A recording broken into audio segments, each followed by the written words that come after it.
Eu vou procurar ser bem objetivo, dispensando os cumprimentos a todos e me referindo rapidamente ao sistema financeiro como um monstro que nos faz reféns. Brasileiros, somos 62 milhões de brasileiros devedores, especialmente dos 5 maiores bancos do país, e continuamos alimentando a inadimplência com as altas taxas de juros aqui já condenadas pelos que me antecederam. Taxas de juros que, comparativamente a outros países, se constituem em verdadeiro escárnio, afronta a pobreza nacional. Se nós compararmos, por exemplo, as nossas taxas de juros com as de Portugal, Portugal pratica uma taxa de juros de 3,9% para crédito pessoal e 16,6% para o cartão de crédito e limites bancários. Em Portugal, o Banco Central é que define neste trimestre a taxa do cartão de crédito do próximo trimestre e não permite que se ultrapasse, neste caso, a 16,6% neste ano. Se nós olharmos para o Brasil, verificaremos que os cartões de crédito do Brasil são taxados entre 260 e 310. Isto, o crédito pessoal, entre 60% e 90%, em alguns casos chegando à ordem de 300% a taxa anual de juros e até 1.000%. E os cartões de crédito, da mesma forma, chegando a 230% e 340% ao ano, e com instituições financeiras que chegam a cobrar 1.300% ao ano. Portanto, há que se olhar com maior atenção para o sistema financeiro. Nós estamos falando em reformar a Previdência. A reforma da Previdência, para alguns, é o próximo milagre, a salvação da pátria, a solução de todos os problemas. E poucos falamos na reforma do sistema financeiro nacional, que, a meu ver, é a principal reforma que devemos encarar com muita responsabilidade. Se nós olharmos, por exemplo, para a Espanha, a Justiça espanhola cancelou o crédito do Banco Sigma para um consumidor de juros com juros de 24,6% ao ano no cartão de crédito rotativo. O Supremo Tribunal, com base na lei de repressão à usura que está em vigor naquele país, considerou abusiva a taxa de 24,6%. E no Brasil, como vemos, nós temos aí uma média de 340% ao ano nas taxas de juros do cartão de crédito. Em outras duas ações, a Justiça, em primeira instância na Espanha, uma nas Astúrias e outra em Barcelona, cancelaram taxas de juros cobradas pelo Banco Santander no contrato de cartão de crédito rotativo em situação semelhante. E no Brasil, o Banco Santander cobra 248% em média do cartão rotativo. Portanto, falta regulação no Brasil, esta é a indagação. A outra questão que eu considero da maior importância e que será um desafio para todos nós, mas especialmente para os senhores que aqui se encontram hoje, diz respeito à dívida pública, que cresce de forma avassaladora.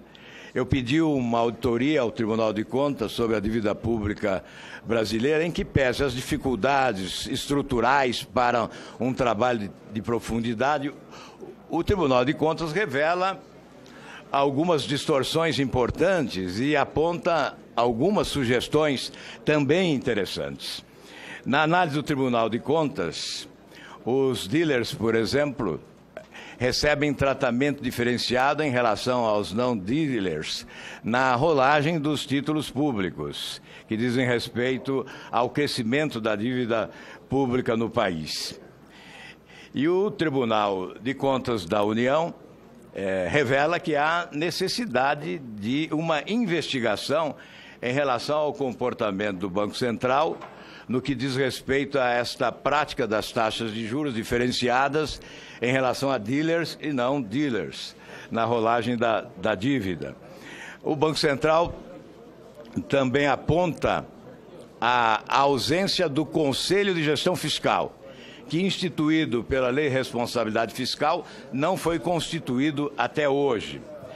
O Banco Central também, o Tribunal de Contas também revela que não há transparência no endividamento público do país, que nós deveríamos ter, por meio eletrônico, numa plataforma, a publicidade do endividamento de municípios, estados e União, com o detalhamento da dívida pública, valores, prazo de carência, taxas de juros e beneficiados, etc.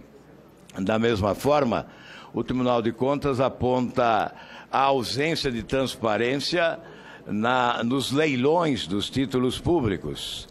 Deveríamos ter também uma plataforma que possibilitasse à sociedade fiscalizar os leilões de títulos públicos.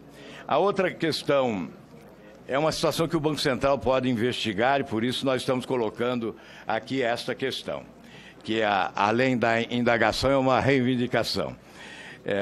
A outra questão também importante, né, diz respeito às tais operações compromissadas.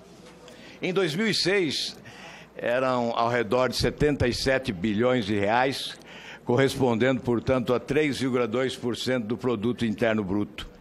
No ano passado, elas chegaram a 1 trilhão e 100 bilhões de reais, correspondendo a 16,4% do produto interno bruto. O Tribunal de Contas aponta que há, certamente, a utilização das operações compromissadas para a rolagem da dívida pública. E esta não é a finalidade precípua das operações compromissadas. É uma questão importante a se destacar, exatamente porque o crescimento da dívida pública brasileira avassalador nos impede de nos desenvolvermos economicamente.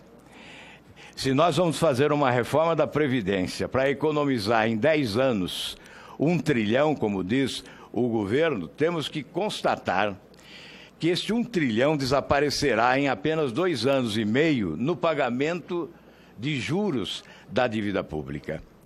E nós estamos verificando que a adoção das operações compromissadas, até porque elas beneficiam extraordinariamente os grandes bancos brasileiros, especialmente os dealers, e não beneficiam a sociedade. Essas operações compromissadas fazem do governo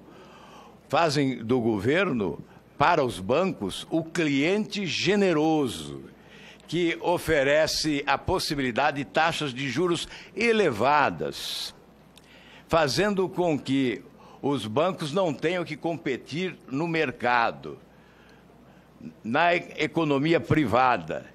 E, com isso, as taxas de juros se mantêm elevadas. Como não há competição junto ao setor privado para a prática das taxas de juros, elas não são nunca rebaixadas, são sempre impulsionadas, graças à generosidade do governo. A indagação que nós fazemos é exatamente no sentido de que o Banco Central, em que pese o fato de nós defendermos sempre o liberalismo econômico, o Banco Central, nesta área financeira, especialmente em razão desse complexo sistema que nos esmaga economicamente, deve intervir, sim, impondo normas reguladoras. Essa fiscalização deve ser implacável, mas, sobretudo, a normatização para a prática das taxas de juros e a transparência no que se refere à administração da dívida pública do país.